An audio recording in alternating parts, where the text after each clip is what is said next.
In boxing, a lot of people have, or a lot of people do take advantage of other people, and it's happened throughout boxing history. How have you got into Tyson's inner circle? And obviously now you're the main man in the corner. How's that come about? Well, I was working with Billy Joe. I've worked with Billy Joe for a number of years, and we went away on a training camp over in Marbella, MTK Marbella, and Tyson come over. I didn't think nothing of it. He was just joining in some sessions and we'd done some work together. Then he started hinting to me about taking the job on, etc. And I said to him, you know, look, take your time. You haven't got to rush into any decisions. Obviously, it was a massive task ahead. He kept on about it, and eventually we ended up here. What were your first impressions of Tyson when you met him? My first impressions was when we... Obviously, I'd met Tyson, and I knew sort of about his... not many times, only once or twice, and I knew sort of what sort of character he was and what he was going through at the time. And when he come over, I thought he's not interested in doing any boxing. But it was a bit of company anyway for Billy Joe throughout the 2-week training camp that we was doing. Anyway, I remember wrapping him up. He got gloved up and we got in the ring, and I remember he just stood there, looked at me and laughed, and he was just so happy to start doing a bit of training. I thought that was when I thought maybe he does want to come back, and he's still got love for the sport. But he was in a bad spot, so why was he talking to you? Why was he opening up to you, and how did you guys get so close during that phase where he was flying off the rails in many respects? All through the boxing, really.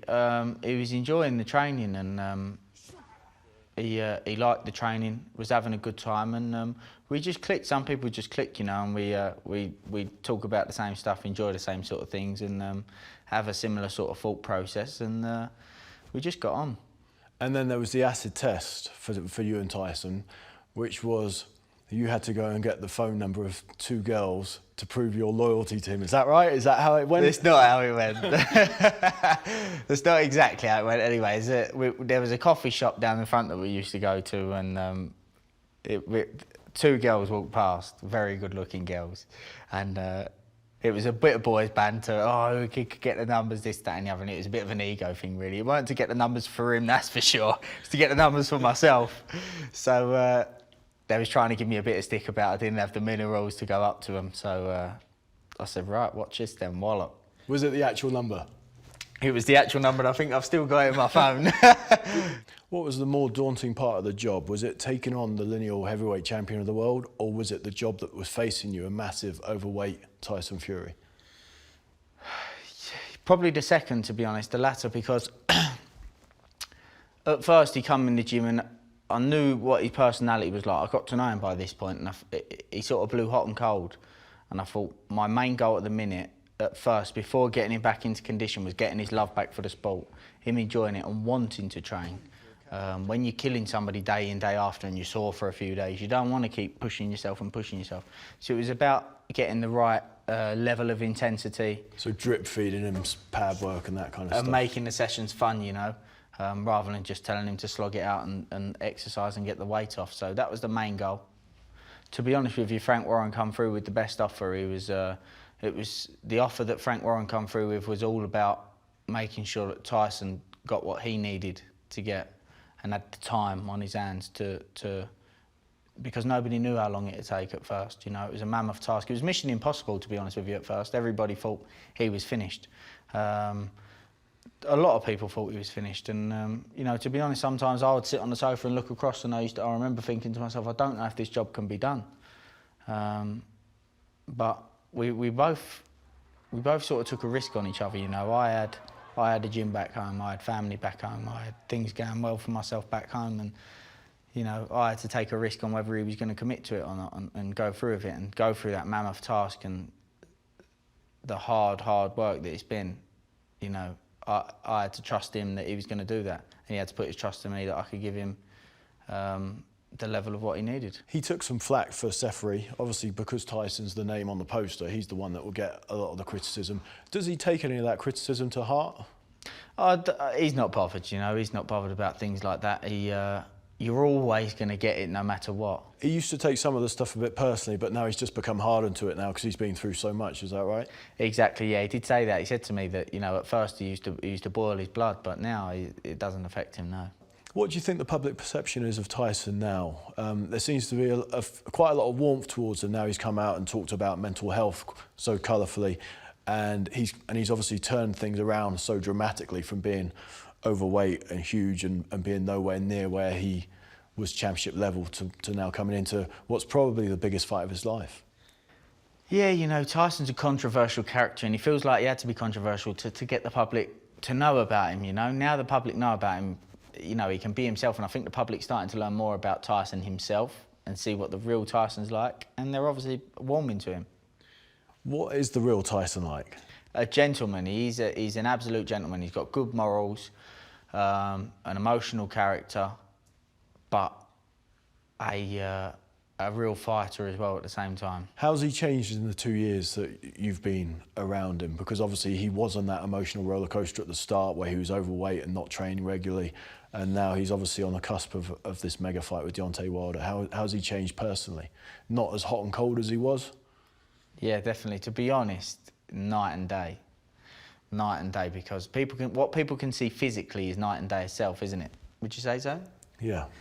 That's probably about 10% of how he's changed, you know. At some points during this transition and this journey, at the very beginning, I thought to myself, if I can just make this man happy and enjoying life again, that's a job well done for me. And it makes the hairs on the back of my neck stand up talking about it, because nobody will ever know the deepness and the truth of this journey, you know. I just wanted to see this man back happy and enjoying life again, and from the position that he was in to where he is now is unexplainable, to be honest. There's not even words I could come out with it. What does he think of Deontay Wilder? They've done the press tour together, they spent some time together. What does he make of him? Although they give each other a bit of stick, and obviously the press tour was entertaining, and you know, people say about it being set up, it definitely wasn't set up. It's two fighting men. The problem is they're both unbeaten. They've both got unbelievable self-belief. They both believe that they're the best, and that's going to cause that friction when two characters like that come together. It's going to cause that. Doesn't mean that they dislike each other, and definitely wasn't set up any of that, but he knows that Deontay Wilder's a very, very good fighter, a very good champion. He's definitely got respect for Deontay Wilder, but we've got a job to do. So how highly do you rate Deontay Wilder? I think he's the most dangerous fighter in world boxing.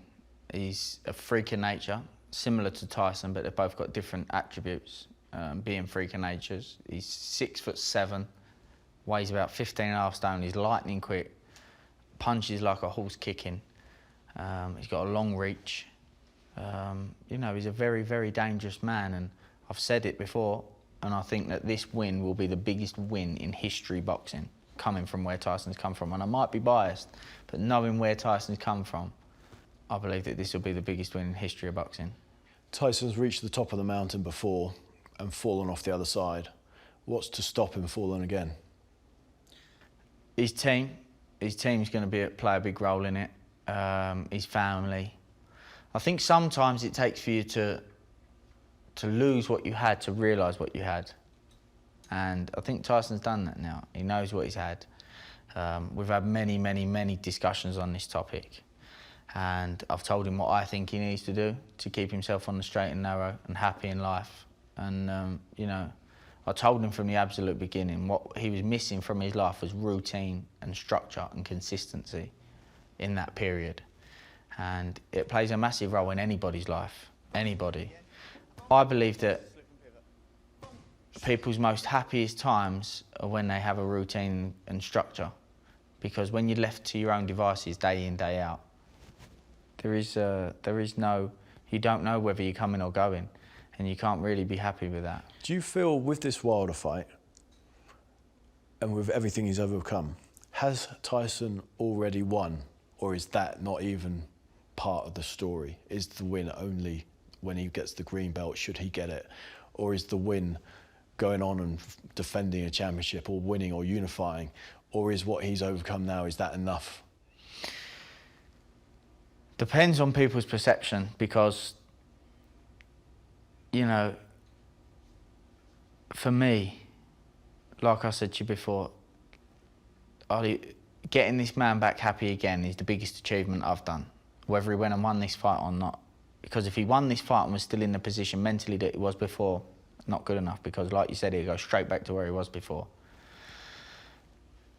daily, like I said to you, I'm looking after his social media daily. He gets thousands of messages of people saying, you've inspired me, you've stopped me from doing this, you've stopped me from doing that, across all social media. You know, the amount of people, he's probably saved thousands of people's lives that he doesn't even know about. He doesn't even know them. And the fact that he's open and talking about it now and giving people that inspiration, that's a bigger win than anything in the world. How many people can say they've done that? Not many. People win world titles, not many people can save thousands of people's lives that they don't even know. You know, it's that's the real big win. But this is the icing on the cake, and you know, he's God hasn't brought him from where he's come from to here to lose this fight.